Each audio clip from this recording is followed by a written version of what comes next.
Welcome back to another edition of Quinte Connection. I'm Lindsey. Happy Valentine's Day. Lots of things to share with you now. First of all, it's Petra, Executive Director of Hospice Quinte, as they've got their loved ones' Valentine's Day boxes. Great opportunities to support Hospice Quinte in the Stan Clemenza Care Center and get some sweet treats just in time for Valentine's Day. So Petra, so great to have you on the show again. Thanks so much for taking the time. Yes, thanks so much for having me on. The volunteers do a wonderful job with these loved ones' Valentine's Day sweet treat boxes. So walk us through kind of the initiative and all the big fundraising. Yeah, this is really a grassroots event. It's something that the volunteers came up with themselves. It's pretty much actually totally volunteer driven. They came up with the idea. They love baking and they love creating, and all of these treats are made with love.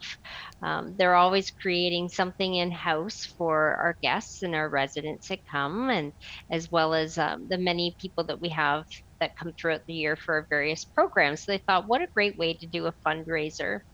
So their volunteers got together and they came up with the concept of creating these loved one boxes, and this is our third year of running this program. So for folks who want to purchase a box, how does it work right now? It's so simple. They can fill out a form online on our website, or they could give us a call if that's easier for them, and we can process their order that way. So early bird prices were $35, right to the last end is $40. Do we pick them up at Hospice Quinte? Do they get delivered? There are 3 pickup dates on the Thursday, Friday, and Saturday of the Valentine's Day weekend. And they'll be, ready for you to pick up. They'll have a special little note that it's included with them. And there's a big variety of treats this year. They try to change it up, so it's not the same treats every year. There are some favorites that they try to include, but there are a few new additions this year. Oh, fantastic. Yeah, raspberry and Nanaimo bars have been teased, whipped shortbread. Anything else I'm missing? I know there's some classics, as you mentioned. There are, and this year they did some candied pretzels as well, and some delicious little, I'll call them snowballs, that have a maraschino cherry in the middle. All of the treats, I can say, have been vetted by myself or other staff members. We're so fortunate we get to try their samples, so I can tell you they're all amazing. You can't go wrong. Looking forward to it. Oh, Petra, of course, the Stan Clemenza Care Center has been a real essential facility in the Quinte region. So what's the status on that property and kind of looking to the future with the building? Well, we're really excited that we are in the process of a 4-bed expansion. It's something that's definitely been needed. We've talked about it actually since we opened the facility back in 2021. We currently have 6 beds, but we often have a wait list, and it is so difficult to have to say no to someone, or not now, you have to wait.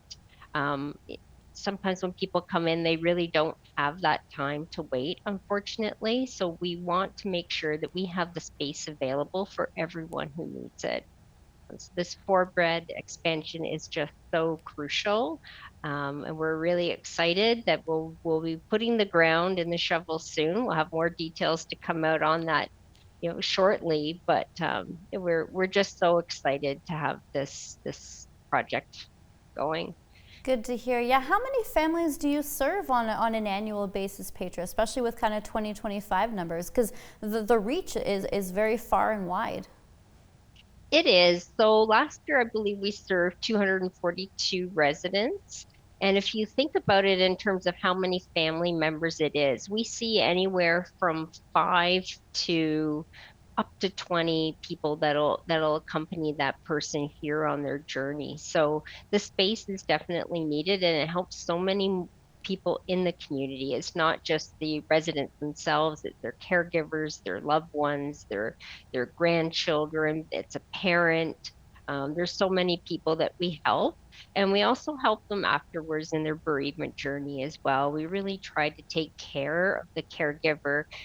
Actually, from time of diagnosis, we can provide some caregiver training, which we do several times a year. We have caregiver training that we offer. We also offer our in-home respite program. So people, if they choose to palliate at home, they can do that. And if they feel that they need the support a little bit more hands-on towards the end of their end-of-life journey. Then we have the resident center and then grief and bereavement programs, aftercare for the family. Yeah, it's amazing the services that Hospice Quinte provides. And to that, there was an open house back in the fall. How was that received, Petra, especially for folks who have heard about hospice but have never been in the situation where they've actually been in the Stan Clemencic Care Center building? I was really amazed actually because last year was our 40th anniversary and we had so many people that came for that open house. We were really quite overrun, which is amazing because many of the people that came were people that weren't familiar with hospice. And quite often people don't think about hospice until it's too late. But we have programs that are available for people much sooner in their journey than what they think. They see the building and they think, oh, it's a hospice residence, but we do offer so much more than that. So we always invite people to come in for a tour actually anytime. You mentioned folks getting assistance in their bereavement journey, especially with young people out there. What's kind of the setup for them? How can youth access things? Yeah, last year we actually received 2 grants for youth bereavement, and we offered our first program last fall, and it was so well received. That one was for the younger children, ages 6 to 10, and our next round will be offering a program for teenagers or younger teens, I guess you could say, 10 to 16-year-olds in April. So that'll be our first time for that group. And then we will be offering the program regularly throughout the year to both age groups. We should mention too, before I let you go, Petra, the Career Expo. When is that happening for the community, or the Caregiver Expo rather? Yeah, this will be our 4th annual Caregiver Expo. We're so excited. That'll be happening on Friday, April 24th, and this year it'll be happening at Maranatha Church. We found a space that was a little more inclusive in terms of the size, the layout of the facility. We'll be able to actually offer more vendors this year for people to come and see, and we have a really exciting guest speaker series that'll be focused on a caregiver journey, actually a caregiver and patient journey, and on how all the different services can help this person. So it's an exciting change this year, and we have some great partners that'll be part of the speaker series.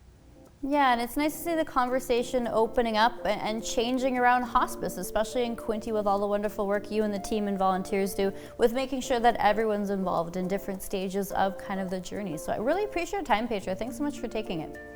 Yeah, thank you so much for having me.